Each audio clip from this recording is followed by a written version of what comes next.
नमस्ते। चलिए आज ना हम वक्त में बहुत बहुत पीछे चलते हैं। एक ऐसे दौर में जब लिखने पढ़ने का कोई रिवाज ही नहीं था।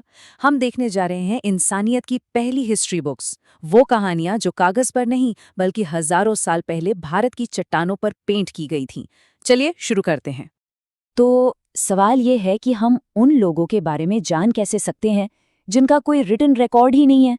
मतलब जब कोई किताब नहीं, कोई डॉक्यूमेंट नहीं, तो फिर हम उनकी दुनिया, उनके यकीन और उनकी जिंदगी की कहानी को आखिर समझे तो समझे कैसे। जिस दौर की हम बात कर रहे हैं ना, उसे कहते हैं प्री हिस्ट्री या प्रागइतिहास। ये इंसानी इतिहास का वो बहुत लंबा हिस्सा है जो लिखने की कला आने से बहुत पहले का है। और इसे समझने के लिए हमें टिपिकल हिस्टोरियंस के तरीकों से थोड़ा हट कर सोचना पड़ता है। और इसका जवाब हमें मिलता है चट्टानों पर। हमारे शुरुआती पूर्वजों ने जब जिंदा रहने की जद्दोजहद से थोड़ा वक्त निकाला तो उन्होंने अपने जज्बातों और तजुर्बों को बयान करने का एक जरिया ढूंढ लिया। उन्होंने गुफाओं की दीवारों को अपना कैनवस बना लिया और हमें अपने वक्त की एक सीधी झलक दे दी। तो चलिए तैयार हो जाइए, हम निकल रहे हैं भारत की पहली आर्ट गैलरीज के टूर पर।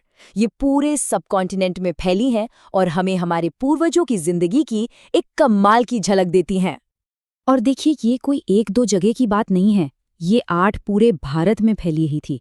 ये एक बहुत बड़ा फिनोमिनन था और हर साइट की अपनी एक अलग ही कहानी है। अब देखिए, मध्य प्रदेश और उत्तर प्रदेश के सेंटर से लेकर नीचे दक्षिण में आंध्र प्रदेश, कर्नाटक तक, और पूर्व में बिहार से लेकर ऊपर उत्तराखंड की कुमाऊं पहाड़ियों तक हमारे पूर्वजों ने पत्थर पर अपनी छाप छोड़ी है।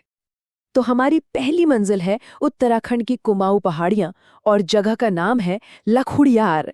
इसका तो नाम ही अपने आप में एक कहानी है। लखोड़ियार, इसका मतलब ही है 1 लाख गुफाएं।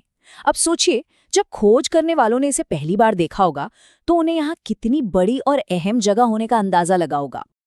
यहाँ जो पेंटिंग्स मिली है ना, वो मोटे तौर पर 3 तरह की हैं: इंसानों की, जानवरों की और कुछ ज्योमेट्रिक पैटर्न। इंसानों को तो अक्सर स्टिक फिगर्स की तरह, मतलब एकदम सिंपल बनाया गया है। लेकिन जानवर, जैसे कि ये लंबी थूथन वाला जानवर या लोमड़ी, ज्यादा साफ और असलियत के करीब लगते हैं। और सबसे कमाल की बात पता है क्या है? ये दीवारें एक तरह की टाइम मशीन हैं। इन्हें एक ही बार इस्तेमाल नहीं किया गया। जो सबसे पुरानी पेंटिंग्स हैं वो काले रंग की हैं। फिर बाद में आए लोगों ने उनके ऊपर लाल गेरू से पेंट किया और फिर उसके भी ऊपर सफेद रंग की पेंटिंग्स बनाई गई। ये दीवारें पीढ़ियों की कहानियां सुनाती हैं, एक के ऊपर एक। और सबसे दिल छू लेने वाली पेंटिंग्स में से एक ये है। इसमें लोग हाथ में हाथ डालकर डांस कर रहे हैं। ये एक पावरफुल सीन है जो हमें याद दिलाता है कि ये कला सिर्फ शिकार और जिंदा रहने के बारे में नहीं थी, बल्कि ये इंसानी जुड़ाव, कम्युनिटी और सेलिब्रेशन के बारे में भी थी। अब हम अपनी कहानी के सबसे बड़े पड़ाव पर आते हैं। मध्य प्रदेश की विंध्य पहाड़ियों में मौजूद एक जबरदस्त साइट, भीमबेटका। ये प्री हिस्टोरिक आर्ट का एक पूरा महाकाव्य है। जरा सोचिए, आप इन पहाड़ियों से गुजर रहे हैं और अचानक आपके सामने ये गुफा आती है। एक ऐसी जगह जिसने हजारों सालों से इंसानों को बारिश, धूप और हर मौसम से बचाया है। भीमबेटका का स्केल दिमाग हिला देने वाला है। लगभग 10 स्क्वायर किलोमीटर के एरिया में 800 से ज्यादा रॉक शेल्टर्स हैं और उन 800 में से 500 शेल्टर्स में पेंटिंग्स मौजूद हैं। ये प्री हिस्टोरिक आर्ट का इतना घना कलेक्शन है कि इसे दुनिया की सबसे इम्पोर्टेंट साइट्स में से एक माना जाता है।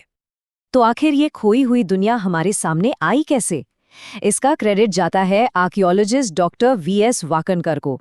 उन्होंने 1957-58 में इन गुफाओं को खोजा और फिर अपनी जिंदगी के कई साल इन जंगलों में घूम घूम कर इन पेंटिंग्स को स्टडी करने में लगा दिए। भीमबेटका की कला एक जैसी नहीं है, ये समय के साथ बदली है। जो सबसे पुरानी पेंटिंग्स हैं अपर पैलियोलिथिक पीरियड की, उनमें बाइसन और हाथी जैसे जानवरों की बड़ी बड़ी शानदार आकृतियां हैं। फिर मीजोलिथिक युग में पेंटिंग्स का साइज छोटा हो गया, उनमें मूवमेंट आ गया और फोकस ग्रुप एक्टिविटीज जैसे शिकार और डांस पर चला गया। और ताम्र पाषाण काल तक आते आते हमें खेती और आसपास बसी बस्तियों से मेलजोल के सबूत भी दिखने लगते हैं। तो वो बनाते क्या थे? अरे, अपनी पूरी जिंदगी ही उन्होंने दीवारों पर उतार दी। शिकार के थ्रिलिंग सीन्स से लेकर कम्युनिटी डांस, म्यूजिक, जानवरों की लड़ाई और शहद इकट्ठा करने जैसे रोजमर्रा के काम तक, ये पेंटिंग्स उनकी डेली लाइफ की एक विजुअल डायरी हैं। तो आखिर में सवाल ये है कि ये सब इतना ज़रूरी क्यों है? ये पुरानी तस्वीरें हमें हमारे अतीत और खुद हमारे बारे में क्या बताती हैं? तो उन्होंने ये सब पेंट क्यों किया? एक्सपर्ट्स मानते हैं कि इसकी कई वजहें हो सकती हैं। एक तो डेकोरेशन के लिए, अपने रहने की जगह को खूबसूरत बनाने की सीधी साधी इंसानी ख्वाहिश। दूसरा, एक विजुअल डायरी की तरह अपनी जिंदगी की खास घटनाओं को रिकॉर्ड करने के लिए। और शायद कुछ रस्मों या पूजा पाठ के लिए भी, जो हमें उनकी आध्यात्मिक दुनिया की एक झलक देता है। ये बस तस्वीरें नहीं हैं, ये हमारे हजारों साल पुराने पूर्वजों की आवाज़ें हैं जो वक्त की गहराइयों से हम तक पहुंच रही हैं। ये हमें उनकी दुनिया, उनके डर, उनकी खुशियों और उनकी कहानियों की एक झलक दे रही हैं। और ये हमें एक आखिरी सवाल पर लाकर छोड़ देता है। उन्होंने अपनी कहानियां पत्थर पर छोड़ी, हम अपने पीछे कौन सी कहानियां छोड़कर जाएंगे? सोचिएगा ज़रूर।